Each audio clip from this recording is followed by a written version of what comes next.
Hello friends, good morning, welcome back to my channel Sandhya ব্লগসে তোমাদের অনেক অনেক স্বাগত। তো গাইস, সবাই কেমন আছে জানিও। তো আমিও ভালো আছি। তো আমি সন্ধ্যা, আমি তোমাদের সাথে নিয়ে আজকে একটা নিউ ভিডিও স্টার্ট করছি। এখন তোমার বাজে সকাল 8:30, আর আজকে হচ্ছে তোমার শুক্রবার। তো 4 তারিখ অক্টোবরের, আজ 4 তারিখ শুক্রবার। ওকে, তো চলো গাইস, আজকে একটা ভাইয়ের তাই রিকোয়েস্ট ভিডিও, তো সেটা আমি শ্যুট করতে চলেছি। তো অবশ্যই আশা করি তোমাদের অনেক ভালো লাগবে।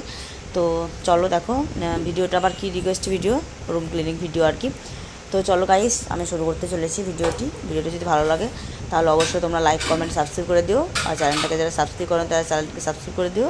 আর বন্ধুদের সঙ্গে চ্যানেলটা বেশি বেশি করে শেয়ার করে দিও, ভিডিও শেয়ার করে দিও। ওকে, তো চলো গাইস, ফার্স্টে দেখো আমি ওইখানে ফার্স্টে তো মানে কৌটোতে কী রাখছিলাম জানো তো, প্রথমে জানো তো তোমার নেল কাটা খুঁজছিলাম আর কি।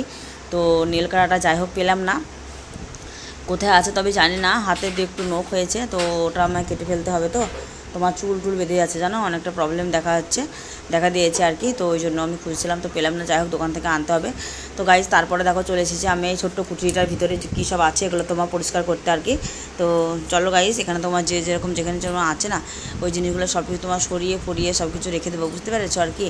হ্যাঁ, তো আর একটা কথা কি গাইজ বলো, কী বলো তো গাইজ, সব কিছু জিনিস দেখবে তোমার গোছানো বলো, সব কিছু ঝুল বলো, হ্যাঁ, তোমার জিনিসের ভিতরে আর কি, তোমার ঘর দোর পরিষ্কার করার এতে সব কিছু জিনিসের ভিতরে আর কি অনেক কিছু কারণ থাকে। সেই কারণটা হচ্ছে, বুঝতে পেরেছো, কারণ অনেক দিন যে কোনো জিনিসের জায়গায়, মানে যে কোনো ঘরে আর কি, যে কোনো জায়গায় দেখবে একটা জিনিস যদি অনেকক্ষণ ধরে রাখা হয় না, অনেক দিন ধরে, তো সেই জায়গাটা দেখবে না, সেই জায়গাটা যেন কেমন যেন হয়ে যায়, যেন কীরকম একটু গন্ধ ভাব আসে, তাই না?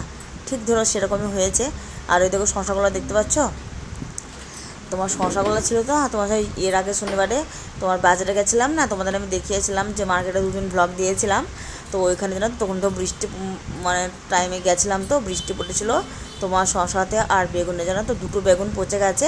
আর এ দেখো এই শশাটা, একটা শশা পচে গেছে জানো তো গাইস, এত গন্ধ বেরোচ্ছে না গো আজ কাল থেকে, তা মানে ভাবতে পারবে না জানো। তো দেখো এই শশাটা ফেলে দিয়েছি, সেই পচা শশাটা, তবুও গন্ধ যাচ্ছে না জানো। তো আমি ভাবলাম যে না, আর দেরি নয়, আজকে যাই মন তাই হোক, আজকে আমি শশাটাকে ফেলে যে জায়গাটা শুধু গাইস গন্ধ হয়ে গেছে, পুরো মাছি বসছে জানো। তো আমি কি করলাম, শশাটাকে ফেলে দিয়ে এসে, ছুঁড়ে ফেলে দিয়ে এসে, তারপরে তোমার ওই জায়গাটাকে ন্যাকড়া দিয়ে ভালো করে আগে মুছে নিলাম। তারপরে ঝুল ছিল, ঝাড় দিয়ে নিলাম। তারপরে তখন ভালো করে ন্যাকড়া দিয়ে ভিজিয়ে তখন মুছে নিলাম জানো, পরিষ্কার করে। দেখো আবার আমি শশাগুলো যেখানে যা রাখবার মতন সেখানে সব আমি রেখে দেবো আর কি, ঠিক আছে। তো জায়গাটা দেখতে পাচ্ছ আর কি, পুরো খালি হয়ে গেছে জায়গাটা। দেখো এই জায়গাটা গাইস, জানো এই জায়গাটা জানো তো, আমি যদি ঢুকে যাই না, তো আমি ঢুকে যাবো জানো, কারণ আমি তো ধরো একটুখানা মানুষ, তাই না বলো। দেখো তোমরা যদি বলো গাইস যে এইটার ভিতরে ঢুকে আমাকে 24 ঘন্টা থাকতে হবে, ওখানে ঘুমানো, ওখানে খাওয়া দাওয়া, চা খাওয়া, ভাত খাওয়া, মুড়ি খাওয়া, ওখানে বিছানা পাড়া ঘুমানো, তোমরা যদি বলো তাহলে আমি ওখানেই ঘুমোতে পারবো, ঠিক আছে। চ্যালেঞ্জ ছাড়বো 24 ঘন্টা, ঠিক আছে। আর তোমরা যদি চাও, যদি বলো, তাহলে আমি ভিডিওটা অবশ্যই করব, তোমরা দেখতে পাবে সেটা, ঠিক আছে গাইস। আমি ওর ভিতরেই থেকে ভিডিও করব, ওর ভিতরে থেকে সব কিছু করবো। আমি খাবার টাবার সব কিছু আমি একবারে নিয়ে বসবো, বুঝতে পেরেছো আর কি, কারণ ওর ভিতরে আমি বসে থাকবো, ঠিক আছে, আমার কোনো অসুবিধা নেই। তো এখন তোমার বাজে 9টা, সকাল 9টা, এখনও তোমার বেশি দেরি হয়নি আর কি। তো চলো গাইস, আর বড়দের অনেক প্রণাম জানাই, ও ছোটোদের আমার অনেক ভালোবাসা জানাই আমার ভিডিওটি সম্পূর্ণভাবে ওয়াচ করার জন্য। আর হ্যাঁ, প্লিজ বন্ধুরা, তোমাদের আমি একটা রিকোয়েস্ট করেছি, আমার ভিডিওগুলো প্লিজ তোমরা যেন স্কিপ করে দেখবে না, ঠিক আছে। আর স্কিপ করে দেখলে জানো তো গাইস, আমার চ্যানেলে না অনেক প্রবলেম হয় জানো, সেটা তোমাদের হয়তো আমি বলেই বুঝতে পারবো না, হ্যাঁ সত্যি বলছি। তো চলো, দেখতে পাচ্ছ গাইস কত সুন্দর লাগছে বলো তো, মানে এতখানা খোপরে আমি ঢুকে গেছি। আমি যদি লম্বা হতাম তবু নিশ্চয় ঢুকতে পারতাম না, তাই না বলো। আর যদি বেশি মোটা হতাম, তবুও আমি এখন যা আমার বডি হয়ে গেছে, তো এখনও মোটা, তবে আমি থাইরয়েডের জন্য গাইস, আমি কিন্তু মোটা না জানো তো। আমার থাইরয়েড যখন বেশি হয় তখন আমি ফুলে যাই, আর থাইরয়েড যখন কম থাকে তখন আমি পাতলা হয়ে থাকি, ঠিক আছে। কারণ দেখো আমি মোটা না, কারণ ধরো আমি জানো তো কবার ভাত খাই, তোমার হয়তো শুনলে অবাক হয়ে যাবে। আমি একবার করে ভাত খাই জানো, শুধু দুপুরবেলাতে, তাও অল্প করে 2টো ভাত খাই জানো, না সকালে ভাত খাই না রাতে ভাত খাই জানো, তো পুরো একবার 2টো ভাত খাই আজ 3 বছর থেকে।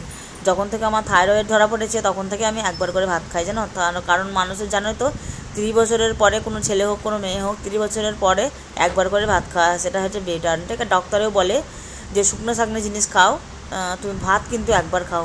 ভাত কিন্তু জলে ভরা, জানো গাইস, শরীর পুরো মোটো হয়ে যায়। বিশেষ করে তোমার যার কোনো অসুখ বিসুখ থাকে তাহলে তাকে তো ভাতটা একদম খাওয়া চলবেই না একদম। তার জন্য যেন আমি একবার করে ভাত খাই। তাহলে একবার করে ভাত খেয়ে ভাবতে পেরেছো গাইস আমার বডিটা কীরকম হয়েছে?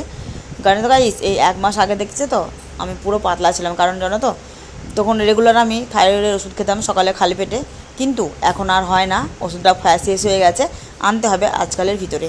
তো দেখো যখন যে ওষুধ খাওয়া ধরবো না তখন আবার আমি পাতলা হয়ে যাবো। হ্যাঁ, তো চলো গাইস, আমি আর ভয়েস দিচ্ছি না, ঠিক আছে, একটা মিউজিক দিচ্ছি, ওখান থেকে দেখে নিও। তো চলো কেমন লাগলো জানো অবশ্যই। চলো চলো কাজগুলো করে নিই।